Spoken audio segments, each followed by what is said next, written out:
may mga tao na nakagawa sa atin ng bad, and in the same way naman, tayo din naman ay nakagawa ng bad sa ibang tao in the past, di ba? But do you know that God can use that for the greater good?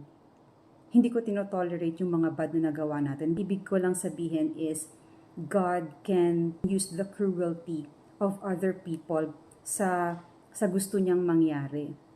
For example, dito sa Exodus chapter 7, verses 2 hanggang 5.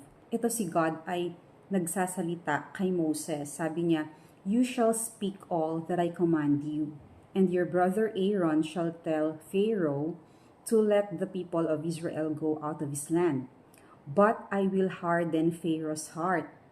And though I multiply my signs and wonders in the land of Egypt, Pharaoh will not listen to you.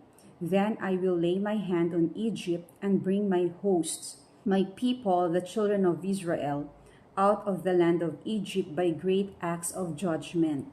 The Egyptians shall know that I am the Lord when I stretch out my hand against Egypt and bring out the people of Israel from among them." So, di ba, sinabi ni God na patitigasin niya yung puso ni Pharaoh at hindi nila kayo i-let go as a slave. Hindi niya kayo papaalisin ng Egypt. Tapos, di ba, kaya nga siya gagawa ng mga 10 salot para malaman daw ng mga Egyptians na siya yung God. So, it's cruelty sa part ni Pharaoh. But then, gusto talaga ni God na mangyari yan. He hardens Pharaoh's heart. So, ano yung greater good? Ang greater good doon is malalaman ng mga Egyptians, ng mga Gentiles, that God is the only one true living God. 'Di ba? Kasi kung hindi gagawin ni God yung pinasasabi niya kay Moses na magkakaroon ng 10 salot, hindi maniniwala yung mga Egyptians, pati na din yung mga Israelites. Kasi 'di ba, of course si Abraham, Isaac and Jacob, they know that God is the Lord. 'Di ba? Pero yung mga descendants nila, yung mga anak na nung mga apo ni Abraham, hindi na siya kilala. 'Di ba? Ito nga si Moses, kasi si Moses is parang third, fourth generation na nung mga nung 12 na sons, 'di ba, from Levi. Apo ni Levi is father ni na Moses and Aaron. So, hindi na ganun kakilala si God ng mga descendants.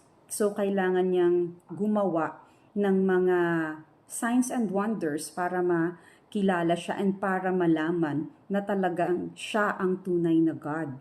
Para malaman ng mga Israelites and ng mga Egyptians, ng mga Gentiles, na siya yung totoong God. I am the true God. I am the Lord God. 'Di ba? Kasi alam mo naman yung mga tao, hindi sila naniniwala hanggat walang nakikita. 'Di ba?